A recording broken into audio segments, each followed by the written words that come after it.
All right, y'all. We back. It's your boy Street Costello. Like, comment, subscribe. So, Iran and the U.S. finally just came up with a deal. You know, they've been going back and forth for a good little minute with the war, and Iran wasn't backing down, and gas prices has been through the roof.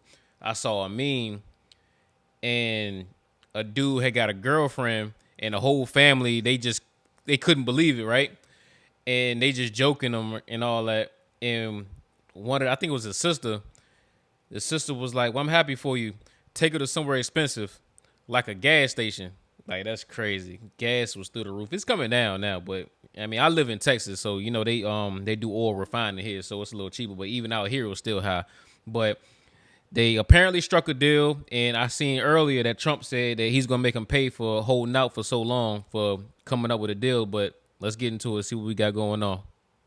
We begin this hour with the latest on the war with Iran. The Trump administration saying a peace deal has been reached. That announcement, made a little over 12 hours ago. Eric Ritchie live in studio right now with the very latest on the push for peace. Well, guys, good morning. We know that deal is set to be signed this coming Friday, opening up the Strait of Hormuz, meaning that oil can begin freeing Come on, you got it. Flowing, through it once again. Those details shared by President Trump on Truth Social around 6:30 yesterday. The deal with the Islamic Republic of Iran is now complete. Congratulations to all. I hereby fully authorize the toll-free opening of the Strait of Hormuz and simultaneously herewith authorize the immediate removal of the United States naval blockade ships of the world. Oh yeah, because the channel that the oil comes through, the strait that it comes through, they was having issues over there, so we had to send more manpower over there because it was to a point where this little strait in which they control, people could send just regular RPGs at the ships, which would pretty much cost billions and would devastate not even just the U.S., but technically the whole world, because, you know, a lot of oil comes from the Middle East, and it says ships of the world, start your engines, let the oil flow. So now I'm guessing they're saying, okay, we struck a deal, so now these ships can flow freely without being under attack. Evening when he announced the deal, the Post saying Iran would open the Strait of Hormuz without tolls, and in turn the U.S. would remove the naval blockade. If that deal is signed on Friday, it would trigger a 60-day negotiation period where both sides will discuss Iran's nuclear program. But the tentative agreement is enough for oil prices to begin being affected. According to Reuters, oil prices fell to their lowest levels since March following yesterday's announcement. Iran's Supreme National Security Council confirmed the deal yesterday as well. In a statement, it confirmed the conditions around the strait that we just discussed and said all military operations across multiple fronts will cease, quote, immediately and permanently. Yo, why is it lagging like this? Night. I don't like it. Back here at home, though, some Democrats are skeptical of the deal and the timing. Yo, the hell going on? No, let's drop this a little bit. It's at 7:20 and it's lagging like that. Hey, yo. Of the announcement on the president's 80th birthday. Our own Senator Jack Reed had some strong comments about that.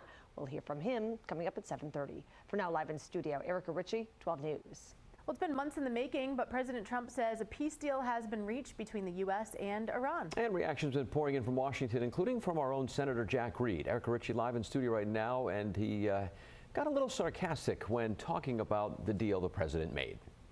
Yeah, Pat, he did. He said it was the president giving himself a birthday gift because he announced it on the same day as his 80th birthday celebration on the White House lawn. We'll hear his exact words from him in just a moment. But first, let's talk about the details of the deal that our senator is skeptical of. So the president announced the deal on Truth Social yesterday, saying Iran agreed to open up the Strait of Hormuz toll-free and the U.S. would remove the naval blockade. The Iran Security Council confirmed the details of that deal and said an agreement is set to be signed on Friday. But on Fox News Sunday, Senator Jack Reed said this deal was no different than the Iran nuclear deal under President Obama in 2015 that offered sanctions to Iran in exchange for restricting its nuclear program. That deal fell through during... Hey, yo, Trump smooth as hell. Trump smooth as hell. He out here repackaging gifts. You know how on Christmas you give that gift that they gave you that you really ain't want? It's like, yo, you gave me a vase. You just rewrapped it right quick and brought it over to their house. Like, here you go. It's like, didn't we get this to him? Yeah. He said he just repurposed the deal that Obama had did in 15. Like, come on, man. President Trump's first term when he accused Iran of failing to uphold its end of the bargain. And in 2018, the U.S. pulled out of it. Senator Reid says he's not optimistic about this deal's success either. Well, for 100 days, we've been hearing constantly there's going to be a deal, there's going to be a deal. I think the precipitating issue today, the president wants to give himself a birthday present. And we have paid for it with hundreds of billions of dollars. In a post on Truth Social, President Trump says Reid lied about the deal being worse than former President Obama's deal, saying in part, quote, Reid is either an outright fraud or incompetent. The Obama deal was a road to a nuclear weapon for Iran. Now, the one part of the deal that Senator Reid can get behind is the reopening of the Strait of Hormuz, because he says it brings economic relief to the American people. Yeah. We'll, of course, have to keep watching to see how this deal unfolds. For now, live in studio, Erica Ritchie, 12 News.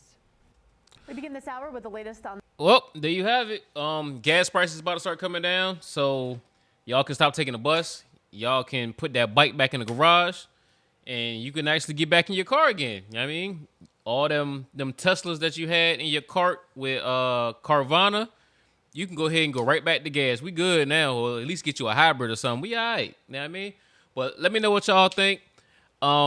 I think it's good, but we don't know exactly what the deal is yet. And he said it won't be finalized until Friday. It's only Monday. I don't know. We'll see. Because one thing about Trump is he's going to get a deal done, but he's going to try to make them pay for it. And he said he's going to make them pay. But only thing I can really see him doing is just putting some high tariffs on Iran in the Middle East. Like, that's pretty much it. The oil still come from there, so we got to rely on them.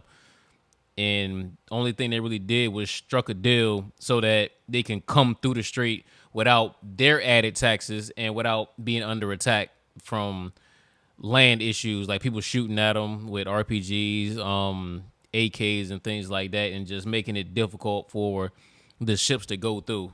But I don't know. But let me know what y'all think. Like, comment, subscribe, and follow me on Instagram at Street Costello. My album comes out June 26th, Shaded Strangers, all platforms. Make sure y'all stream it. I'm out.